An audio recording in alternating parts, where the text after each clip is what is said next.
যদি সত্যি সত্যি এই কথাগুলো সামাজিক যোগাযোগ মাধ্যমে যেগুলো এসছে উনি অ্যাড্রেসে বলে থাকেন, উনি এখতিয়ার বহির্ভূত কাজ করেছেন এবং অন্তর্বর্তীকালীন সরকারকে চ্যালেঞ্জ করাটা হচ্ছে একটা মিলিটারি কুয়ের সামিল, যেটা করবার ন্যূনতম কোনো অধিকার এখতিয়ার 24-এর গণ অভ্যুত্থান ওনাকে দেয় নাই, কাউকে দেয় নাই বাংলাদেশে।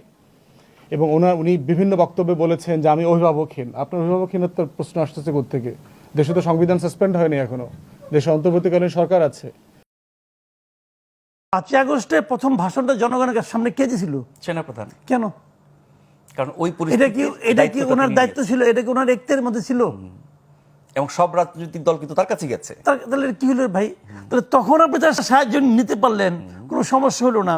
তখন উনি কিন্তু একটা কথা বলছিলেন, আমার উপর ভরসা। হ্যাঁ, আমার উপর ভরসা রাখুন। কাকে বলছিলেন? জনগণ বলছিলেন, দেশবাসীকে।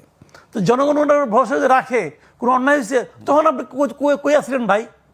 আপনি মহাজ্ঞানী, তখন কই আসলেন? বলতে পারলেন না আপনার উপর ভরসা রাখবেন কোন? আপনি কে? ওই মহাজ্ঞানী তখন আসলে কই?